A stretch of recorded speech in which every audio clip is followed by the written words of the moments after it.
would not have known the promised word for this day. Je n'aurais pas connu la parole promise pour ce jour. sinari kumenya ijambo ryateganyijwe rya none.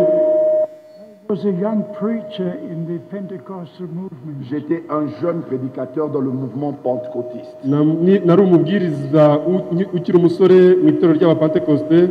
But the moment I saw and experienced the meetings of Brother Mais Branham, au moment où j'ai vu et expérimenté les réunions de Frère Branham, ariko mu gihe nabashije kujya mu materaniro nkagira umugabane mu materaniro amwe Data Branham, from the first meeting dès la première réunion, uhereye mu iteraniro rya mbere in August 1955, en août 1955, mu kwezi kwa munani 1955, I knew this is a man sent from j'ai God. su que celui-ci est un homme envoyé de Dieu. namenye yuko uyu ari umugaragu watumwe n'Imana, Because nobody could do the things which are happening Car personne ne peut faire les choses qui se déroulaient là kuko nta muntu wari kubasha gukora ibyarimo kuberaho unless the Lord is with him and does it. à moins que Dieu soit avec lui et le fasse lui-même. kereka Imana iri kumwe nawe ndetse ikabikora yonyine ubwayo. But the special prophetic ministry Mais le ministère spécial prophétique ariko ubukozi budasanzwe bw'ubuhanuzi was to draw our attention to the message of the hour. c'était pour attirer notre attention au message de l'heure. bwari ukugira ngo twitondere ubutumwa bw'igihe.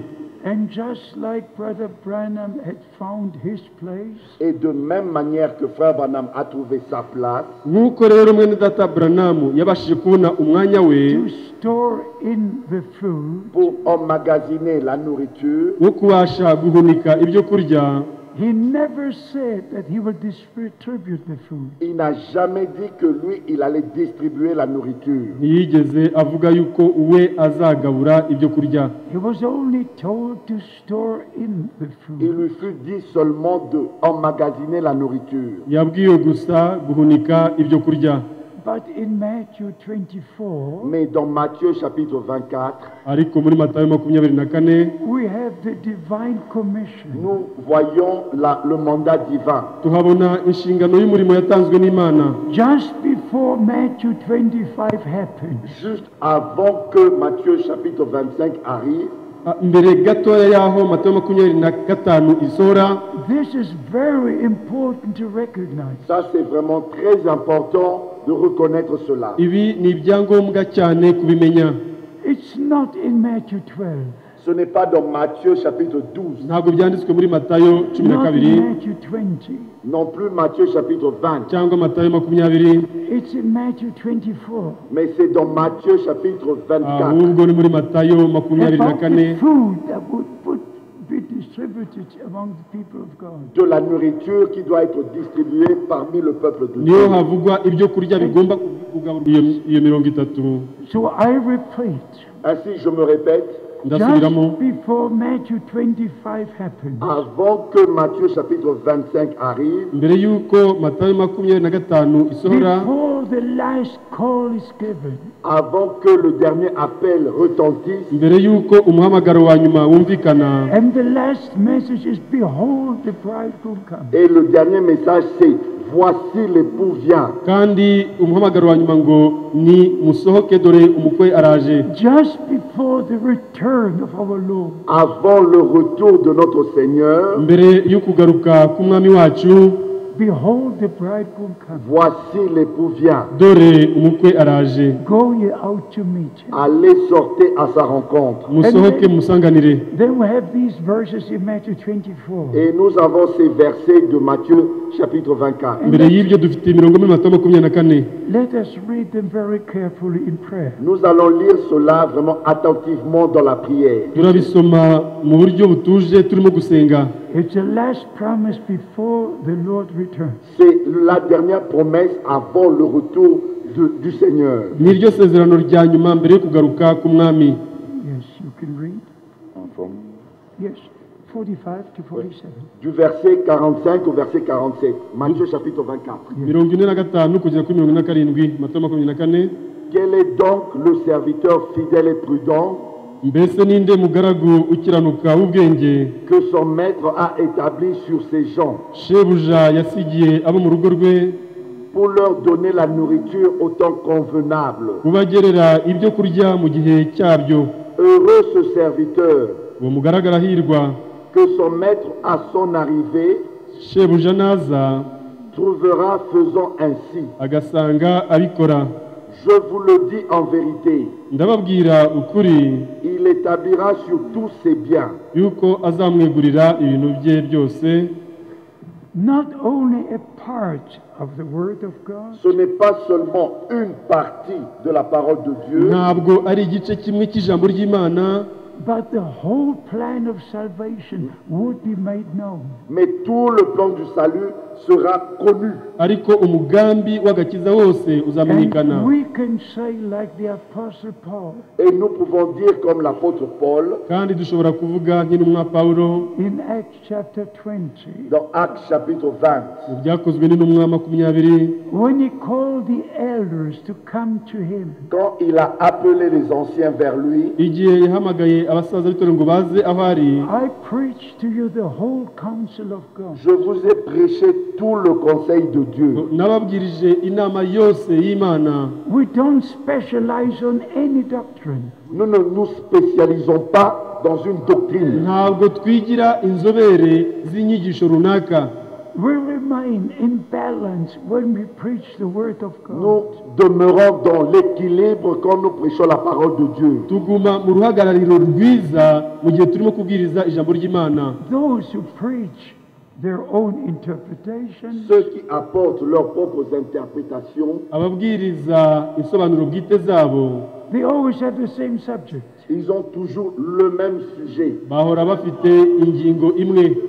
But we preach repentance. Mais nous prêchons la repentance, ariko twebwe tubwiriza kwihana We ibyaha, preach the forgiveness of sins. nous prêchons le pardon de nos péchés, tubwiriza ukubabarirwa ibyaha We byacu, preach reconciliation. nous prêchons la réconciliation, tubwiriza ukwiyunga n'Imana, We preach the love of God. nous prêchons l'amour de Dieu. tubwiriza urukundo rw'Imana. And we know what the Apostle Paul has written. Et vous savez ce que l'apôtre Paul a écrit kandi muzi ibyo intumwa Pawulo yanditse In 1 Corinthians 13, dans 1 Corinthiens chapitre 13. mu Bikorino ba mbere igice cya 13, if I would know all the mysteries Si je connaissais tous les mystères ngo namenya ubwiru bwose and don't have the love of God, et que je n'ai pas l'amour de Dieu, ariko nkaba ndafite urukundo rw'Imana, I'm nothing.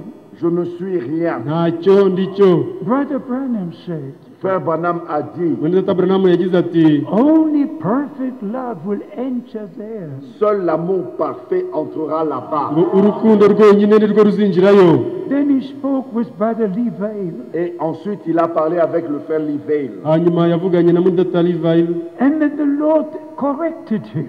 Et le Seigneur l'a corrigé. kandi umwami ahereko amukosora. It's not only perfect love, Ce n'est pas seulement de l'amour parfait, yaramubwiye ngo ntabwo ari urukundo gusa but to rutunganye, perfectly believe every word of God. mais de croire parfaitement chaque parole de Dieu. ngo ariko ni ukwizera mu buryo butunganye buri jambo ryose Not ry'Imana. only to say perfect love, Ce n'est pas seulement dire l'amour parfait, ntabwo ari ukuvuga gusa ngo urukundo but the rutunganye, perfect love is connected to the perfect word of God. mais l'amour parfait est connecté à l'amour, à la parole parfaite de Dieu. ariko urukundo rutunganye rufatanye n'ijambo ritunganye ry'Imana. When it comes to local matters, Quand il s'agit des affaires des églises locales, mu gihe ari ibirebana n'amatorero y'akarere, it's not easy for me to speak about it.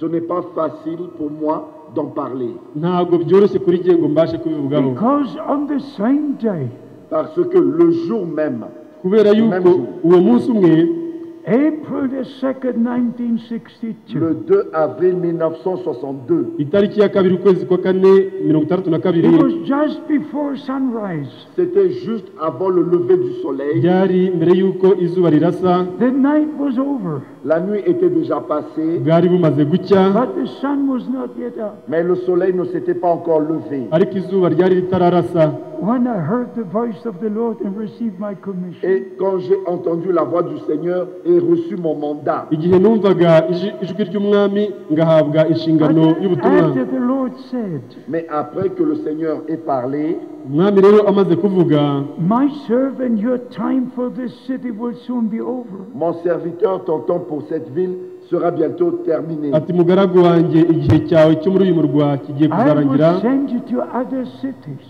Je t'enverrai dans d'autres villes nzagutuma mu yindi mirwa to preach my word. pour prêcher ma parole. ngo ubwirizeyo ijambo ryanjye. Then I said, Et j'ai dit, Hanyuma naravuze dear nti, Lord, they will not hear me. bien-aimé Seigneur, ils ne vont pas m'écouter. ngo mukundwa mwami ntabwo bazanyumva. And the Lord spoke the second time. Et le Seigneur a parlé une seconde fois. hanyuma umwami yavuze ubugira kabiri, My servant, the time will come when they will hear you. Mon serviteur, le temps viendra où ils t'écouteront. ngo mugaragu wanjye igihe kizagera aho bazakumva. Store in food, Emmagasine la nourriture, hunika ibyo kurya, for a great famine is coming. car une grande famine approche. ubw'inzara ikomeye igiye kuza. Then thou shalt stand amidst the people, Et tu te tiendras au milieu du peuple kandi uzahagarara hagati y'ubwoko to give out the food. pour distribuer la nourriture. kugira ngo ugabure ibyo kurya.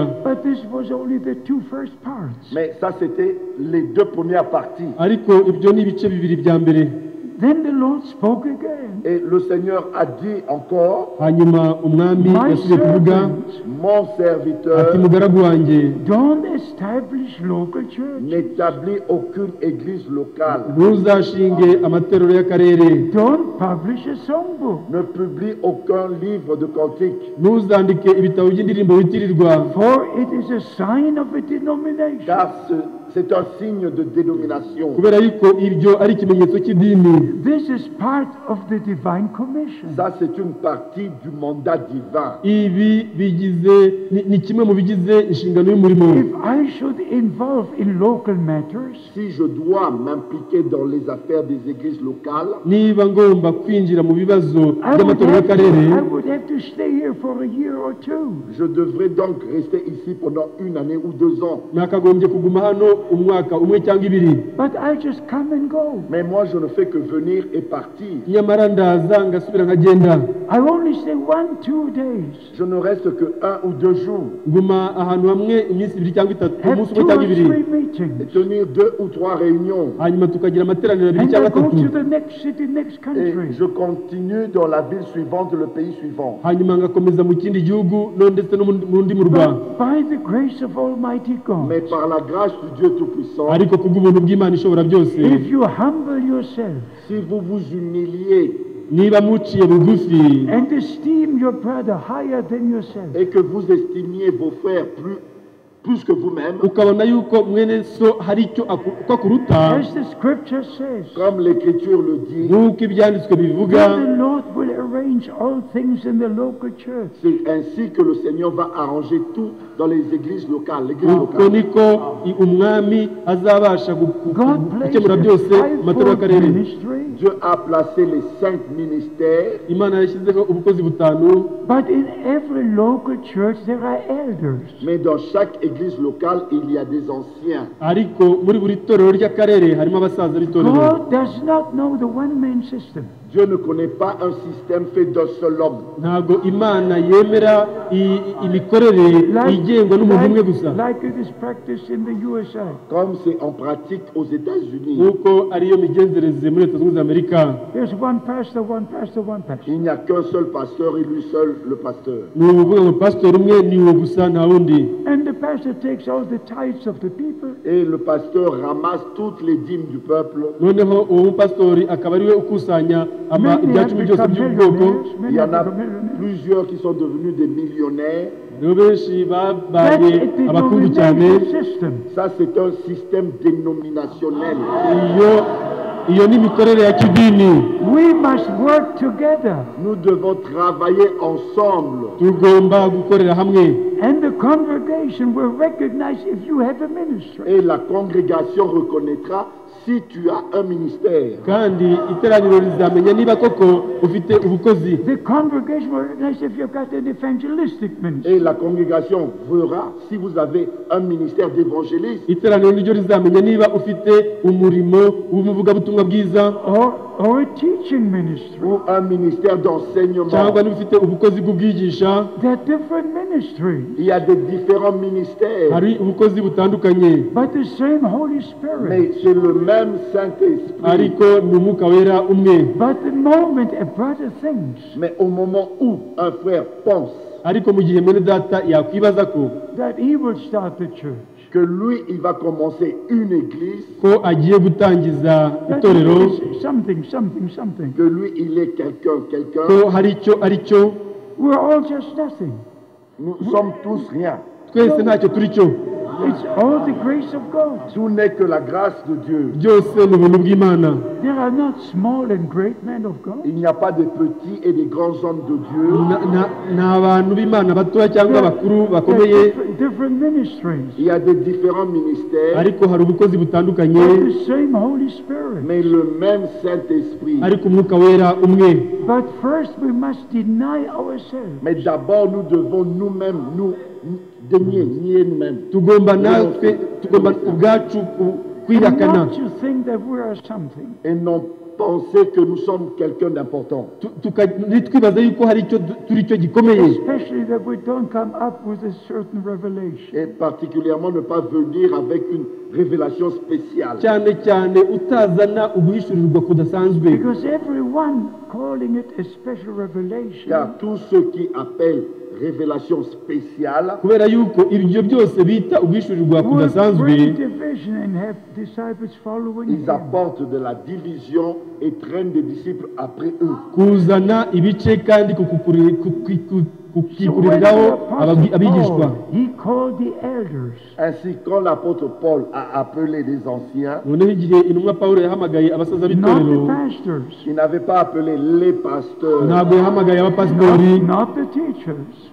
non plus les docteurs, ntabwo yahamagaye abungeri cyangwa He abigisha, called the elders. il avait appelé les anciens. yahamagaye abasaza b'itorero. Even when somebody's sick in the church, Même quand quelqu'un est malade dans une église, niyo umuntu arwaye mu itorero, according to James chapter 5, selon Jacques chapitre 5, nk'uko byanditswe muri Yakobo 5, they are to call the elders, ils doivent appeler les anciens bagomba guhamagara abasaza b'itorero that they should anoint with oil and pray. qui puissent loindre d'huile et prier pour la kugira ngo personne. bamusige amavuta kandi bamusengere. So not a one-man system. Ainsi, ce n'est pas un système d'un seul homme, noneho ntabwo ari imikorere iganzwe n'umuntu umwe gusa, But the brothers who have a ministry mais les frères qui ont un ministère, ariko bene data bafite ubukozi to recognize one another, qui se reconnaissent les uns les autres bagomba kumenyana hagati yabo and to serve the Lord together. et servir le Seigneur ensemble. kandi bagakorera umwami bari hamwe. Brothers, I tell you the truth.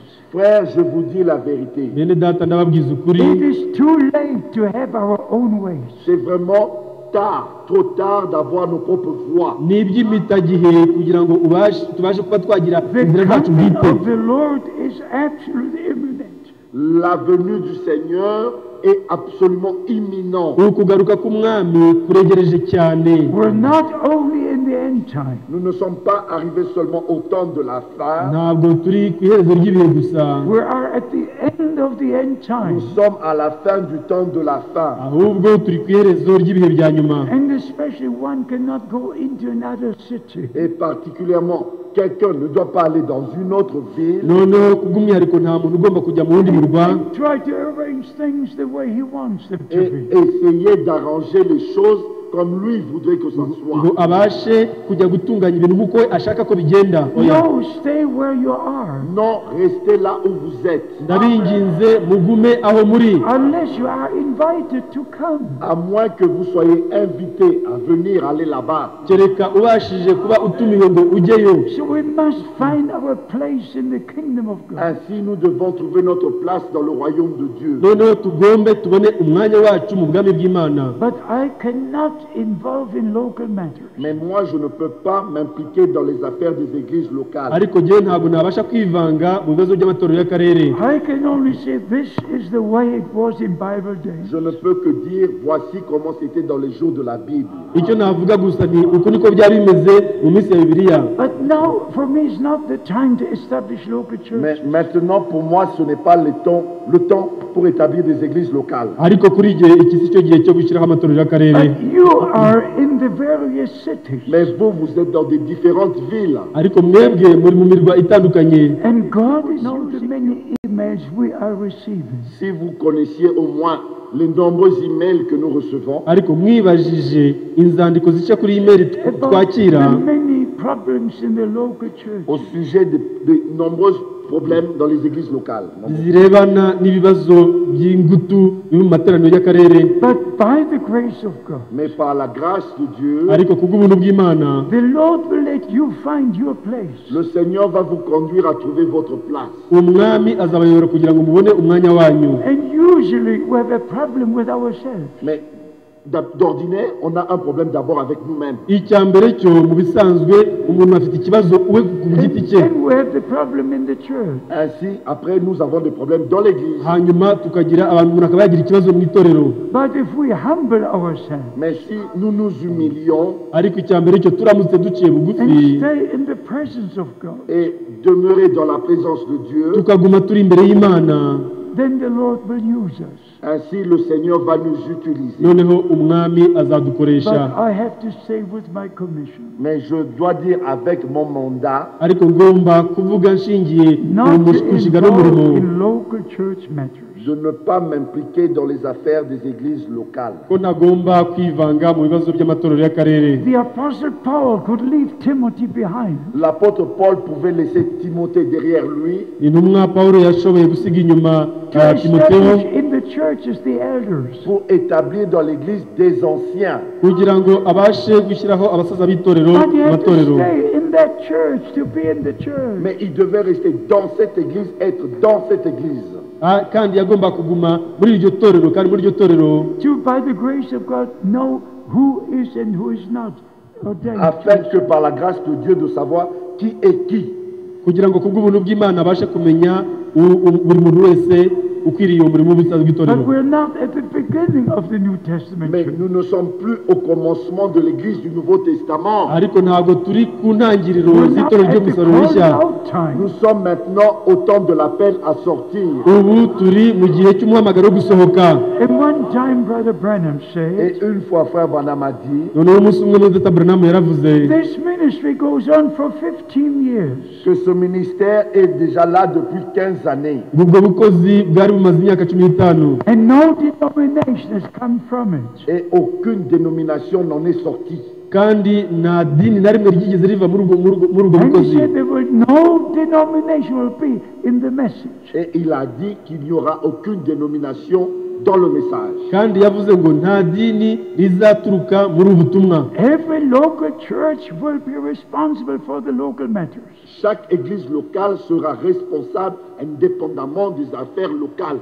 buri torero ry'akarere rigomba kugira inshingano zirireba ku birebana n'itorero ry'akarere. We don't have a headquarter on earth. Nous n'avons pas un quartier général. nta cyicaro gikuru dufite ku isi. As Brother Branham said, Comme frère Branham a dit, nk'uko Muzeta Branham our yabivuze, headquarter is in heaven. notre quartier général est au ciel. icyicaro gikuru cyacu kiri And mu the ijuru. Lord places the different ministries. Et le Seigneur a placé des différents ministères. kandi umwami yashyizeho ubukozi Even butandukanye. imagine for the Lord to say to me, Même imaginez-vous que le Seigneur me dise, namwe mwibaze kubona n'umwami ndetse my yarambwiye son, don't publish a songbook. mon serviteur ne publie aucun livre de cantique, ngo mugaragu wanjye ntuzandikishe igitabo cy'indirimbo kikwitirirwa, Because it's a sign of a car denomination. c'est un signe de dénomination. kubera yuko ari ikimenyetso cy'idini. Every denomination has their own songbook. Chaque dénomination a son propre livre de cantique. buri dini rifite igitabo cyabo cy'indirimbo buri ryose. So we must understand Ainsi, nous devons comprendre, noneho tugomba gusobanukirwa this is God's final time. ceci est le dernier temps de Dieu. iki ni igihe cya nyuma cy'Imana, And It is my honest prayer. Et c'est vraiment ma prière dans l'honnêteté isengesho ryanjye This day will not only be for 3,000 people, que ce jour ne soit pas seulement pour 3000 personnes ici, kugira ngo uyu munsi wo kuba ari uw'abantu 3,000 hano and gusa for those who listen worldwide, et pour tous ceux qui écoutent partout dans le monde, cyangwa se abo bose bumva ijambo ry'Imana ku isi hose, but for you, brothers, in the local cities and churches. mais pour vous, mes frères, dans les églises locales et les villes, ariko kuri mwebwe bene data mu matorero y'akarere no mu mirwa itandukanye, To love one another, Amen. de vous aimer les uns les autres kugira ngo mukundane to hagati yanyu recognize one et another, de vous reconnaître les uns les autres no kuba mwakwemerana hagati yanyu and to serve the meal, to serve the people of God. et servir le repas, servir le peuple de Dieu. no kubasha gukorera ubwoko bw'Imana mubugaburira.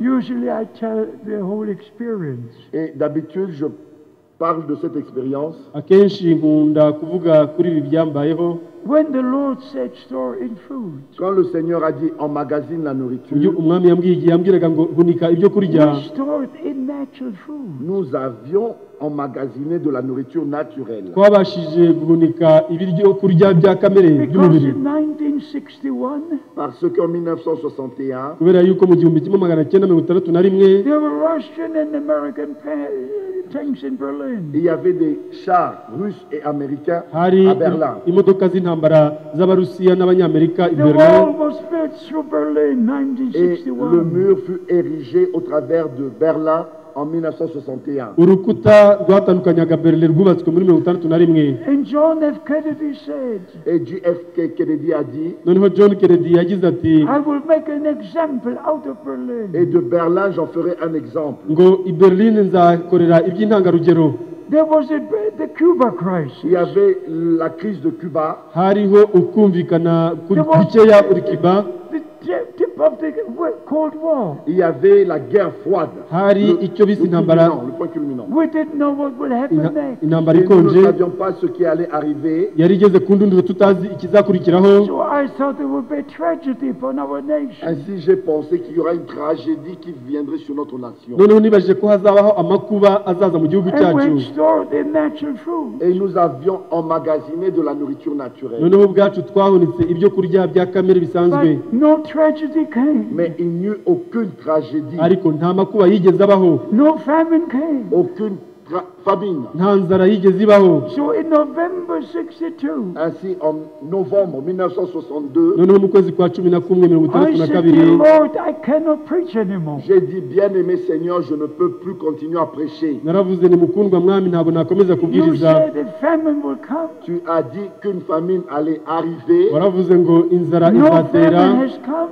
et aucune famine n'est arrivée. nyamara nta yigeze itera. I cannot live. I cannot preach Je ne anymore. peux plus vivre, je ne peux pas continuer à prêcher. ntabwo nasubira kubaho, nta nubwo nzakomeza And in kubwiriza. this desperation, November Et 1962, dans ce désespoir de novembre 1962, muri uko kwiheba kwabayeho mu kwezi kwa 11 j'ai appelé Frère Branham. nahamagaye muri data Branham whether I could come to see him. Si je pouvais venir le voir, niba nashobora kujya Because I kumureba, wanted an answer from God. car je m'attendais, je voulais une réponse de Dieu. kubera yuko nashakaga igisubizo kivuye ku And Mana. then we came together on December the 3rd, Monday. Et nous nous sommes retrouvés le lundi 3 décembre 1962. noneho twahuye kuwa mbere itariki ya gatatu ukwezi kwa He 12 asked me to 32 preach in the tabernacle. Il m'a demandé de prêcher à sa place au tabernacle. yansabye yuko mbwiriza mu mwanya we On mu Sunday, rusengero the iwe 2nd December 62. Le 2 décembre, dimanche 1962. itariki ya kabiri ukwezi kwa 12 And on Monday, 32 we hari ku were cyumweru, together. Et le lundi, nous étions ensemble. hanyuma ku cyumweru tubasha And then guhura. the prophet said, Et le prophète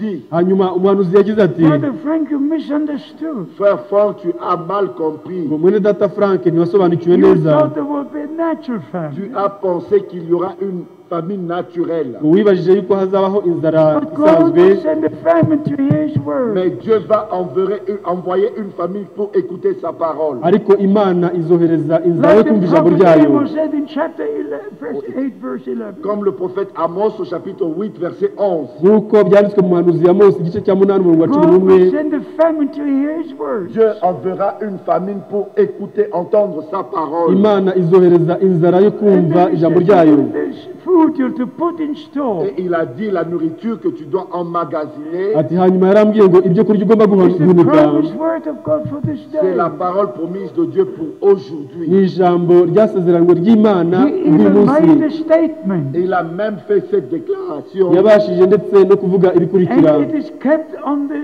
sermons which are being taped. Et c'est gardé dans les prédications qui sont enregistrées. kandi ibyo biri ku bibwirizwa biri gufata amajwi. But at the end of this Mais conversation, à la fin de cette conversation, ariko mu gusoza icyo on kiganiro, Monday the 3rd, le 1962, 3 décembre, lundi 1962, tariki 3 ukwezi kwa 12 hari kwa mbere 1962, wait with the giving out of the il food. a dit, frère Franck, attends pour la distribution de la nourriture. yaravuze ati mwene data Frank utegereze kubwo Until kuzagabura you ibyo get the kurya rest of the food. Jusqu'à ce que tu reçoives le reste de la nourriture. kugeza aho uzabasha kwakira And the ibisigaye by'ibyo kurya. final words on that day Et les dernières paroles de ce jour-là étaient, kandi amagambo ya nyuma kuri uwo munsi yari were aya. at the parking lot.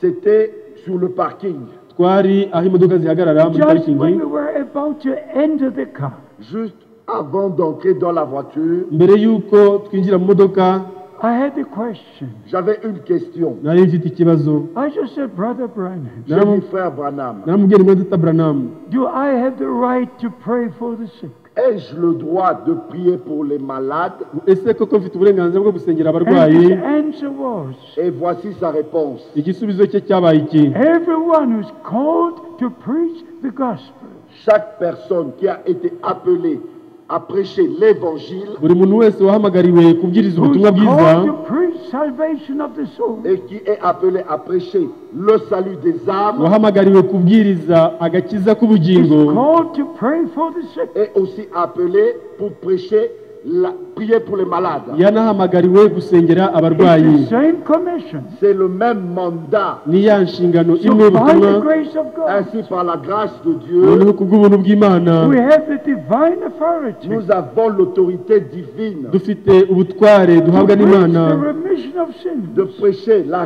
rémission des péchés, kugira ngo tubwirize ukubabarirwa to ibyaha, preach healing, de prêcher la guérison kugira ngo tubwirize ugukira to indwara, pray for those who come to Christ, et prier pour ceux qui viennent à Christ, kugira ngo tubwirize dusengere abo bose baza kuri that Kristo, their sins are forgiven. que leurs péchés sont pardonnés, tubabwirize yuko ibyaha byabo And to pray babibabariwe, for them that are healed. et prier pour qu'ils soient guéris. no kubasengera kugira ngo bakizwe indwara. It's the same commission. C'est le même mandat. Iyo ni inshingano imwe. So, beloved brothers, let us find our place. Ainsi, mes bien-aimés frères, trouvons notre place. noneho bene data na bashiki banjye mureke tubone umwanya wacu, Coming back to Matthew 24, Et retournons dans Matthieu chapitre 24. dusubiye noneho muri Matayo 24. I emphasize again, Et je mets encore l'accent, j'insiste, ndashimangira just before Matthew 25, juste avant Matthieu chapitre yuko 25, ibyo bibanziriza Matayo the 25, last promise la dernière promesse isezerano rya to nyuma distribute the food, pour distribuer la nourriture ryo kugabura ibyo to kurya share every word of God, et partager, distribuer chaque parole de Dieu no kugabura buri jambo ry'Imana ryose with the true bride of Christ. avec la véritable épouse de Christ, hamwe n'umugeni nyakuri wa Kristo, With those who have an ear to hear what the Spirit has à to say. ceux qui ont des oreilles pour entendre ce que l'Esprit dit. ubwabo bose bafite amatwi yo kumva icyo umwuka avuga. And let me say and repeat again. Et permettez-moi dire et répéter encore, mureke nanone mbivuge kandi Brother bisubiremo, Branham was a man sent from God frère Branham était un homme envoyé de Dieu mwene data Branham yari umugaragu watumwe with a n'Imana, restored ministry. avec un ministère restauré. afite ubukozi bwagaruwe, These eyes have seen. Ses yeux ont vu aya maso yiboneye, The cripples take the bed and walk away. les boiteux estropiés prendre leur lit et marcher. ibimuga bibasha guhaguruka bigafata I have ibitanda byabo seen bikagenda. Bible days. J'ai vu les jours de la Bible. niboneye iminsi ya bibiliya, I've seen apostolic ministry. J'ai vu un ministère apostolique. niboneye ubukozi bwo mu gihe cy'intumwa. So it was not only a message, Ainsi, il ne s'agissait pas seulement d'un message, noneho ntabwo byari ubutumwa but gusa, God confirmed His word. mais Dieu a confirmé sa parole. ariko Imana yahamirije ijambo ryayo. Now our time has come Maintenant, c'est notre temps noneho iki ni igihe cyacu to humble ourselves before God. de nous humilier devant Dieu kugira ngo tubashe guca bugufi imbere y'Imana, Honestly say in prayer, et honnêtement dire et prier. kandi tukabikora mu buryo buzira Dear uburyarya Lord, dusenga. let me find the place you ordained for me. Bien-aimé Seigneur, permets-moi de trouver la place que tu as tuti prédéterminée. mukundwa mwami, nyemerera mbashe kubona umwanya wangeneye. And as we said before, Et comme nous l'avions dit auparavant, kandi nk'uko twabashije kubivugaho mbere, don't involve in other local churches. ne vous impliquez pas dans les autres affaires des églises locales ntimukivange mu bibazo by'ayandi And matorero don't y'akarere, leave a local church. et ne quittez pas une église locale. kandi ntimukave mu itorero ry'akarere. If there is a problem in a local church, S'il y a un problème dans une église locale, niba hari ikibazo mu itorero ry'akarere, that problem cannot be solved by division.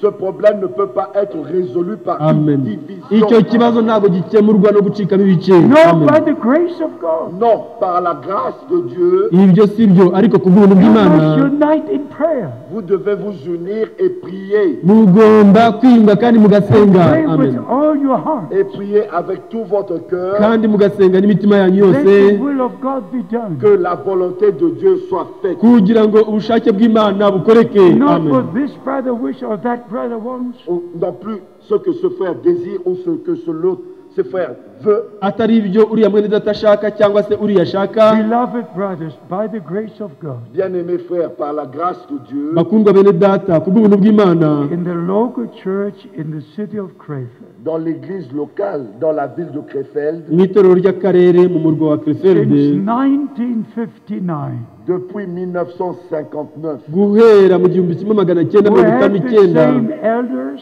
nous avons les mêmes anciens, turacyafite ba basaza the b'itorero, same deacons, les mêmes diacres. ba badiyakoni bamwe. not a single problem with the elders or the deacons.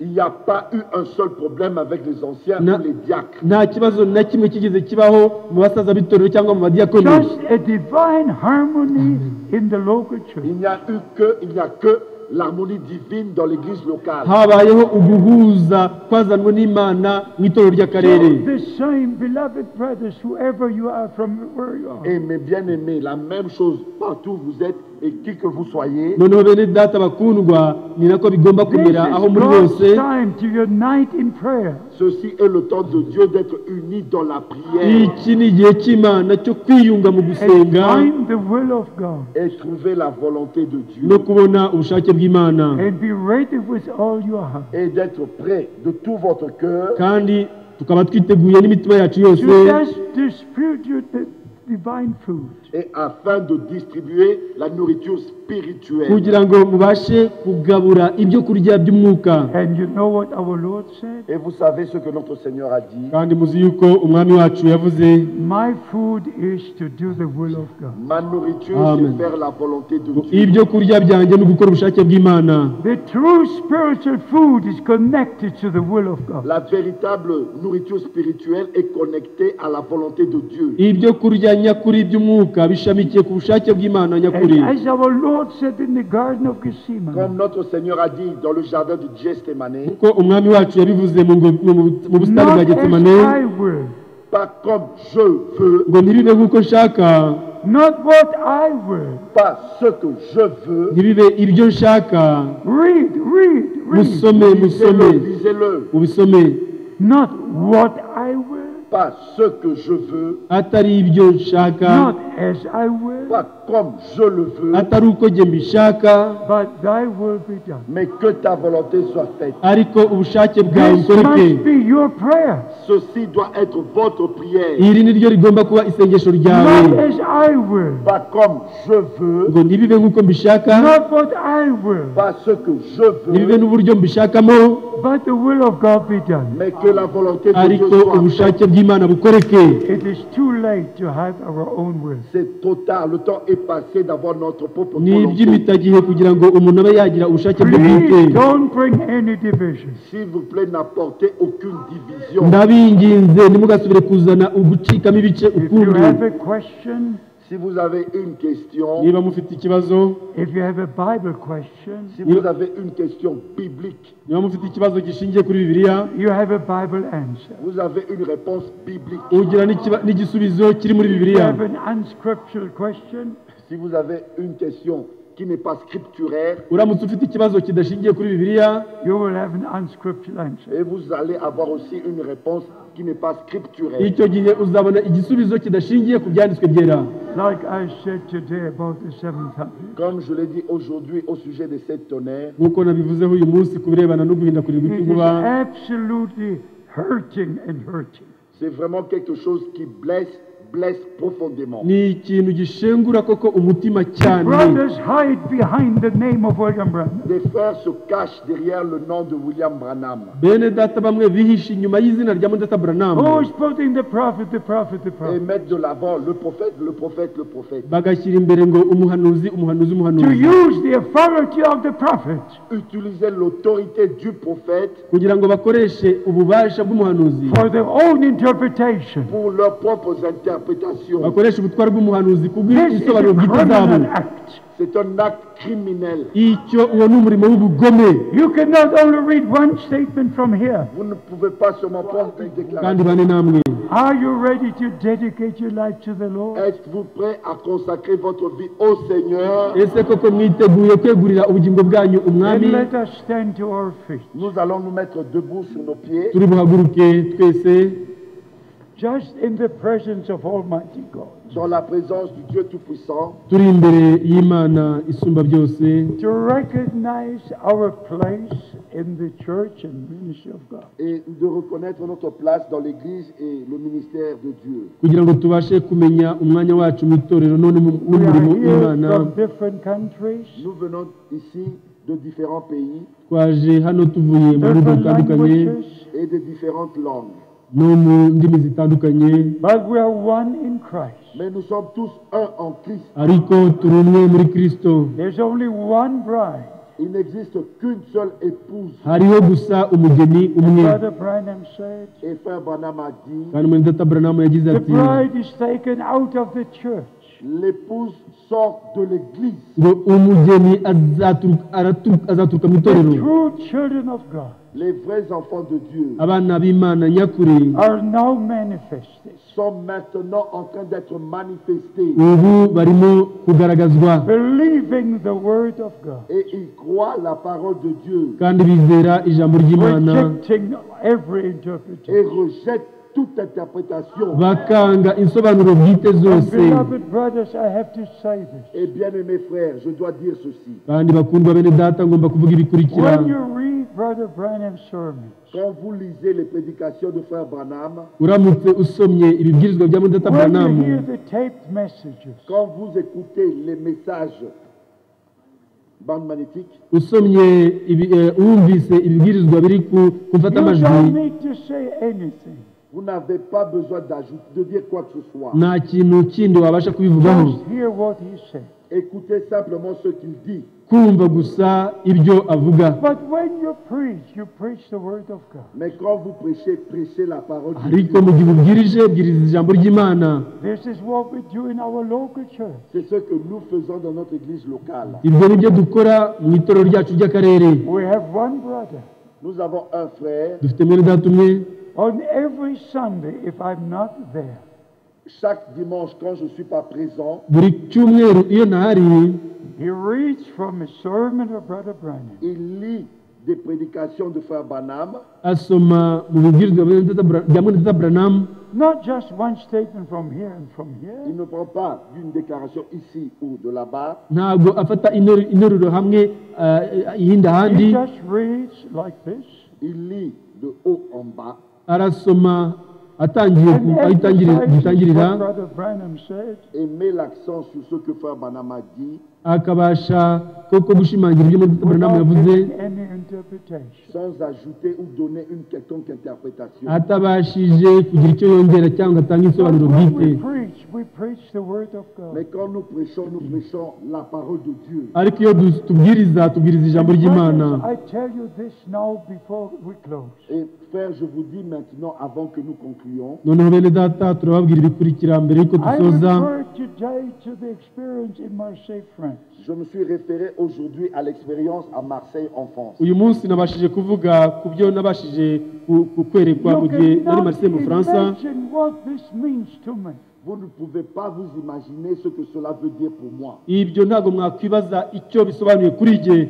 With the divine commission. Avec un mandat divin, koko nshingiye ku nshingano My y'umurimo servant, nahaye rise Imana. and read 2 Timothy mon 4. serviteur, lève-toi et lis 2 Timothée chapitre 4. ngo mugaragu wanjye byuka usome Timoteyo wa For I kabiri want igice cya to kane speak with you.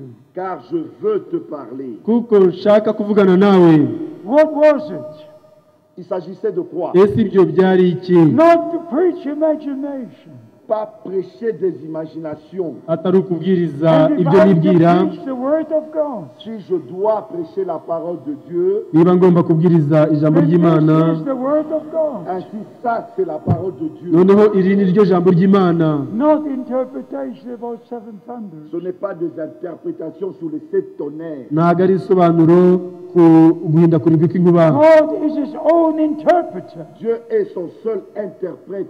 Imana niyo yisobanurira And ubwayo ijambo everything ryayo. that belongs to the ministry of Brother Et Branham tout ce qui est lié, appartenant au ministère de Frère Branham, kandi ibyo byose bishamikiye ku bukozi bwa is Dr. done by Branham the grace of God. est accompli et fait par la grâce. byarashojwe kandi byarakozwe ku bw'ubuntu bw'Imana. I know all the statements Brother Branham made. Je connais toutes les déclarations que Frère Branham a dites. nzi interuro zose mwene Dr. Branham yabashije kuvuga, I know how he was feeling. Et je sais comment il ressentait les choses. kandi nzi uburyo yiyumvaga. Because all the doors had closed.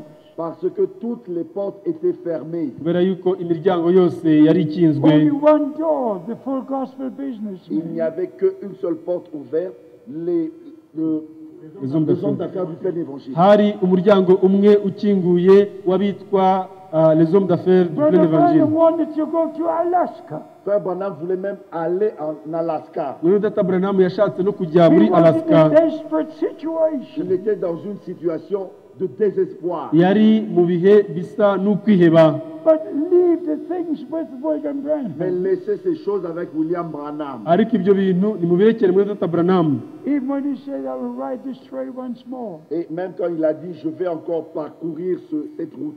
nubwo yavugaga ngo nzasubira guca muri uyu muhanda. One brother had a dream.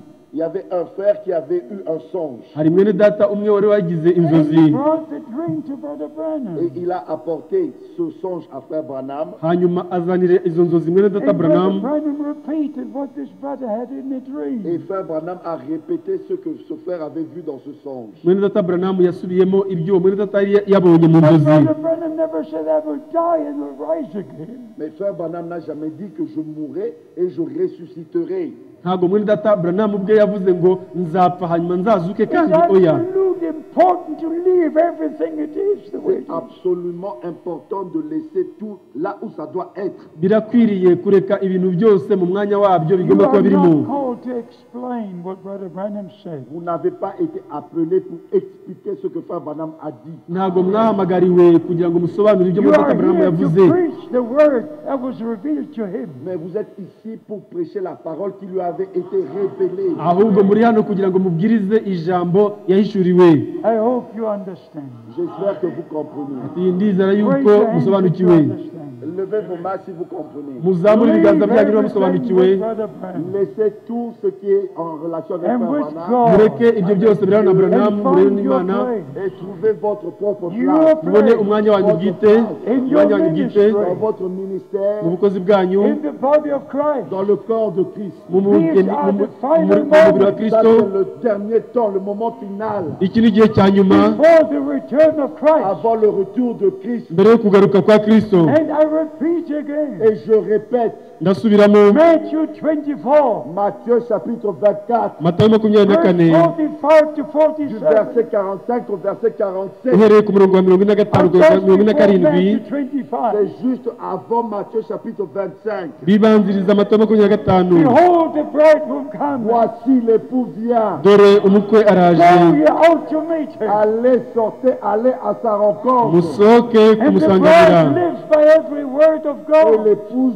vit par chaque parole de Dieu. kandi umugeni abeshwaho na buri jambo every ry'Imana, word of God was revealed by the grace Et of God. chaque parole de Dieu a été révélée par la grâce de Dieu. kandi buri jambo ry'Imana ryahishuwe ku bw'ubuntu About bw'Imana. God and about water Au baptism. sujet de la divinité du baptême d'eau, ku birebana n'Imana n'umubatizo w'amazi de l'élection de tout. no gutoranywa, I would not know what happened in the Garden of Je Eden. n'aurais pas su ce qui était arrivé dans le jardin d'Éden. ntabwo ubwanjye nari kumenya ibyabereye mu ngobyi ya You would Edeni, not know what happened in the Garden of Et Eden. vous non plus, vous n'auriez pas su ce qui est arrivé dans le jardin d'Éden. namwe ubwanyu ntimwari kumenya ibyabereye mu ngobyi ya And Brother Edeni. Branham said, Et frère Branham a dit, ariko muri data Branham yaravuze there was ati only one word added. il n'y a eu qu'un seul mot ajouté. ngo harimo ijambo rimwe gusa ngo kongera, And Eve was deceived. Ainsi, et Ève a été séduite. hanyuma Eva And abasha Brother Branham kuyobywa. said, Et frère Branham a dit, muri data Branham yaravuze ati unbelief in what God said ne pas croire ce que Dieu a dit, kutizera ibyo Imana yavuze, was the first sin. c'était ça le premier péché. icyo nicyo cyabaye icyaha The cya mbere. first sin in the Garden of Le Eden premier péché dans le jardin d'Éden, icyaha cya mbere cyabereye mu ngobyi ya was Edeni unbelief in what God had said to c'était Adam. l'incrédulité dans ce que Dieu avait dit. cyabaye ukutizera ibyo Imana yavuze. Unbelief is terrible. L'incrédulité, c'est terrible. kutizera ni ibintu by'akaga cyane, It says those who did not believe Et l'Écriture dit, ceux qui n'ont pas cru, kandi icyanditswe kigira ngo they could not abatarizeye enter the promised land. ils ne pouvaient pas entrer dans la terre promise. ntabwo binjiye mu gihugu cy'isezerano. Unbelief and disobedience L'incrédulité et la désobéissance ukutizera n'ukutumvira go together. vont de pair, vont ensemble. biragendana, Faith and obedience go together. La foi et l'obéissance vont ensemble. ukwizera n'ukumvira If you biragendana. read Genesis chapter 2, Quand vous lisez Genèse chapitre 2, iyo musomye mu itangiriro the kabiri, Lord God said to Adam, le Seigneur Dieu dit à Adam, umwami Imana yabwiye Adamu ati you can eat from every tree tu mangeras de tous les ngo arbres, uzarya ku mbuto z'ibiti zose except from this one. mais cet arbre-là, non. ngo usibye izo kuri iki giti. And when the serpent spoke to Eve, Mais quand le serpent a parlé à Ève, ariko igihe inzoka in yavuganye na Eva Genesis chapter 3, verse 1, dans Genèse chapitre 3, verset 1, mu itangiriro gatatu umurongo wa mbere, the serpent added one word, le serpent a ajouté un mot, inzoka yongereho ijambo rimwe, the word not. la négation ne pas. ijambo rivuga ngo In ntuzapfa. Genesis 2, Dans Genèse chapitre 2, mu itangiriro kabiri, the Lord said you can eat from every tree. le Seigneur a dit, tu mangeras de tous les arbres. umwami yaravuze ngo uzarya Dans Genèse chapitre ku biti 3, byose, ariko mu itangiriro The gatatu serpent said, le serpent dit, inzoka yavuze ngo did the Lord say you cannot eat from every tree? est-ce que le Seigneur a dit, tu ne mangeras pas de tous ngo les arbres? ese koko umwami yaravuze ngo ntuzarya kuri, a dit ça. inzoka yavuze ngo ntuzarya So kuri it's iki mbuto very z'igiti. important Ainsi, c'est très important ibyo ni ibyangombwa cyane, to change one word, de changer un seul mot, guhindura ijambo to rimwe gusa, add one word. d'ajouter un seul mot, kugira ijambo na rimwe Takes wongeraho. you out from the presence of God. vous ôte de la présence de ibyo Dieu. bibakura kuba muri imbere y'Imana. Therefore, as I said now, Et c'est comme je le dis maintenant, noneho kuko nabivuze mu kanya I would kashize, not know what happened in the Garden of Eden. je n'aurais pas su ce qui était arrivé dans le jardin d'Éden. sinari kumenya ibyabereye mu ngobyi ya Edeni, But Brother Branham said, Mais frère Branham a dit, ariko muri data Branham yavuze the ngo angel of the Lord descended into my room. l'ange du Seigneur est descendu dans ma pièce. ngo marayika w'umwami Imana He yamanutse mu told cyumba me nari what ndimo, happens in the morning Il m'a dit ce qui était arrivé le matin yambwiye ibyabaye mu gitondo with the serpent and Eve, entre le serpent et Ève hagati y'inzoka na Eva, and what happened in the afternoon et ce qui est arrivé l'après-midi n'ibyabaye nyuma ya saa on sita the same day du même jour with, y'uwo munsi with umwe Adam and Eve. entre Adam et Ève. hagati ya adamu na eva. William Branham was a special man of God. William Branham était un homme de Dieu spécial. William Mario Branham yari umugaragu And udasanzwe all the w'imana, mysteries of the Word of God Et tous les mystères de la parole de Dieu kandi ubwiru bwose bwo mu ijambo were ry'imana revealed to him. lui furent révélés. yarabihishuriwe, And by the grace of God, Et par la grâce de Dieu, kandi ku bw'ubuntu we bw'imana can share the whole counsel of nous God. pouvons apporter tout le conseil de Dieu. dushobora kubwiriza inama yose Let us y'imana. recognize the privilege. Frère, reconnaissez le privilège Bene data nimumenye God umugisha has mwahawe, granted to us que Dieu nous a accordé uwo mugisha imana yaduhaye to live now de vivre kuba maintenant turiho uyu munsi, and get the real divine revelation. et d'avoir la réelle révélation divine no guhabwa uguhishurirwa nyakuri kw'imana, And a part in sharing the food with God's people. et prendre part en distribuant la nourriture au peuple de Dieu. no kugira umugabane wo kugabura ibyo kurya tubigaburira ubwoko bw'imana. May God bless you and be with you. Que Imana ibamugisha kandi bane namwe. Let us pray. Nous Mureke allons dusenge. prier. Our Heavenly Father, Notre Père Data wa céleste, twese uri mu ijuru, we give you praise, honor, and glory. nous te donnons la louange, l'honneur et la gloire. turagushimiye turaguhimbaje Precious name of Jesus Christ our Lord. Dans le précieux nom de notre Seigneur mu Jésus-Christ. izina ryera ry'igiciro ry'umwami wacu Yesu Kristo. Dear Lord, we thank you for the salvation of our soul. Bien-aimé Seigneur, nous te remercions pour le salut de nos âmes. mukundwa mwami turagushimira ku bw'agakiza We thank k'ubugingo you for bwacu. the word you revealed to us. Nous te remercions pour la parole que tu nous as révélée. turagushimira ku bw'ijambo waduhishuriye. You have sent your servant and prophet Tu as envoyé ton serviteur et prophète. wohereje umugaragu wawe kandi umuhanuzi. We recognize our day and the ministry. Nous avons reconnu notre jour et le ministère. twamenye neza umunsi wacu ndetse n'ubukozi. Dear Lord, I pray in humility.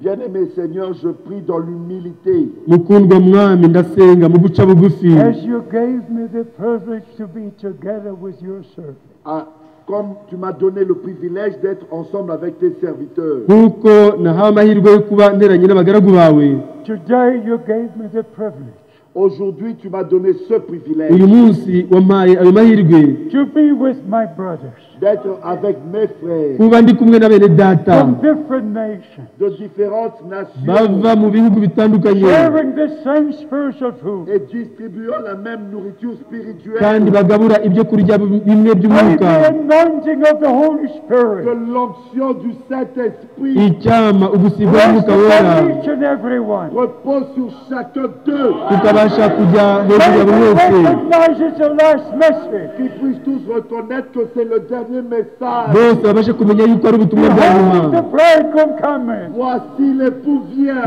dore umukwe araje, Go ye out to meet him. Sortez, allez à sa rencontre. musohoke mumusanganire. Lord, I pray for my brothers. Seigneur, je prie pour mes frères. mwami ndasengera bene data, Bless them mightily. Bénis-les puissamment. ubahe umugisha mu mbaraga May they have nyinshi, not come in vain.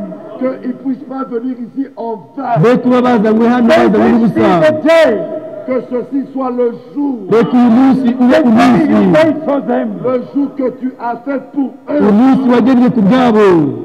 Please pray from all your heart. S'il vous plaît, ndabinginze de tout votre cœur. musenge n'imitima yanyu yose, Not as I will, Pas comme je le ngo veux. ntibibe nk'uko but mbishaka, what I will. Pas ce que je veux. ntibibe ibyo That nshaka, thy will be done. Que ta volonté soit faite. ubushake bwawe bukoreke, Ta volonté soit faite. ubushake bwawe May the bukoreke. blessings of Almighty Que God les bénédictions du Dieu imigisha Tout-Puissant y'Imana isumba byose rest upon you all. repose sur chacun de vous. ibashe kujya hejuru ya buri wese muri In mwe, the precious name Dans le précieux nom mu izina Jesus ry'igiciro Christ, our Lord and Savior. de Jésus-Christ, notre rya Seigneur Yesu et Kristo Sauveur. umwami wacu And umukiza wacu. everyone says Amen. Et que tous disent Twese Amen. tuvuge amina, amen. And everyone reaches to Amen. his neighbor. Et que chacun serre la main de son voisin. buri wese asuhuze mugenzi we. Frère, je t'aime. Frère, je t'aime. muge tugiye mwese mwese atana gukunda. amen, amen. Frère, je vous aime. Oui. perfect love, L'amour parfait. urukundo rutunganye believe in the perfect word Et of God. croire parfaitement à la parfaite parole de Dieu. ruyobora mu nzira kandi mu ijambo ry'Imana ry'ukuri. Je vous reverrai encore dans la gloire. Tuzasubira kubabona mu bwiza. Father Deo, thank you so much. Faites de Brother merci. Tadeo, urakoze cyane, Thank you so much. urakoze cyane, urakoze cyane. God bless you. Imana ibamugisha. Brother Nyagi, God bless you. Brother Tanjaki, Pastor Baba, God Imana bless you. igumugisha. Brothers from Uganda, God bless Brother you. Data wo mu Buganda, Imana ibamugisha. God bless you. Amen. From Congo, from Zambia, Bavuye Zambia, Congo, from everywhere. Wese, From Brazzaville.